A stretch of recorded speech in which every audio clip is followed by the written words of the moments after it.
Acts chapter 24.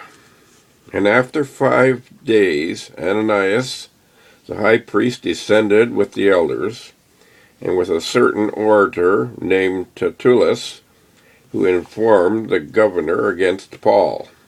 And when he was called forth, Tertullus began to accuse him, saying, Seeing that by thee we enjoy great quietness, and that very worthy deeds are done unto this nation by thy providence, we accept it always and in all places, most noble Felix, with all thankfulness.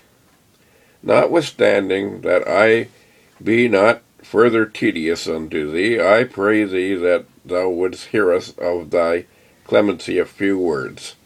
For we have found this man a pestilent fellow and a mover of sedition among the Jews throughout the world, and a ringleader of the sect of the Nazarenes, who also hath gone about to profane the temple, whom we took and would have judged according to our law. But the chief captain, Lysias, came upon us, and with great violence took him away out of our hands, commanding his accusers to come unto thee, by examining of whom thyself mayest take knowledge of all these things whereof we accuse him. And the Jews also assented, saying that these things were so. Then Paul, after that the governor had beckoned unto him to speak, answered, Forasmuch as I know that thou hast been of many years a judge unto this nation, I do the more cheerfully answer for myself, because that thou mayest understand that there are yet but 12 days since I went up to Jerusalem for to worship. And they neither found me in the temple disputing with any man, neither raising up the people, neither in the synagogue, nor in the city. Neither can they prove the things whereof they now accuse me.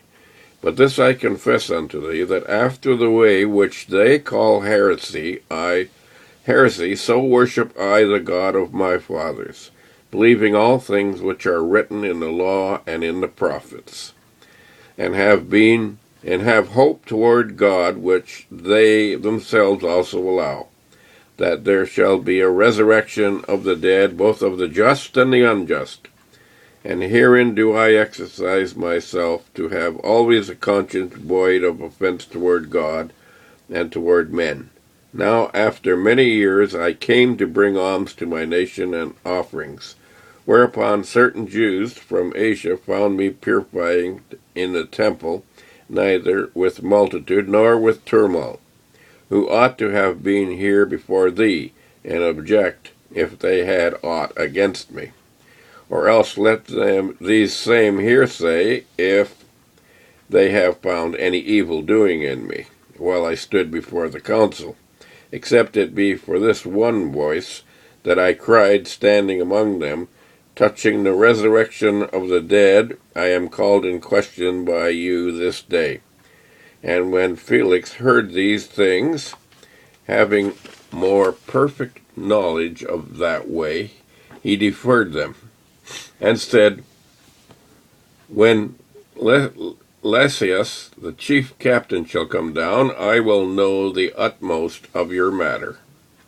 And he commanded a centurion to keep Paul, and to let him have liberty, that he should forbid none of his acquaintance to minister to or to come unto him.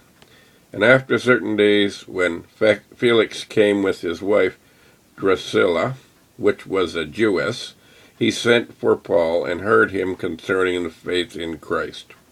And as he reasoned of righteousness, temperance, and judgment to come, Felix trembled, and answered, Go thy way for this time, when I have conveniencies, and I will call for thee. He hoped also that money should have been given him of Paul, that he might loose him. Wherefore he sent for him the oftener, and communed with him. But after 2 years, Festus came into Felix's room, and Felix, willing to show the Jews a pleasure, left Paul bound. And that's the end of Acts 24. We have 4 more to go in this chapter, 28 chapters in the book of Acts. Thank you for listening.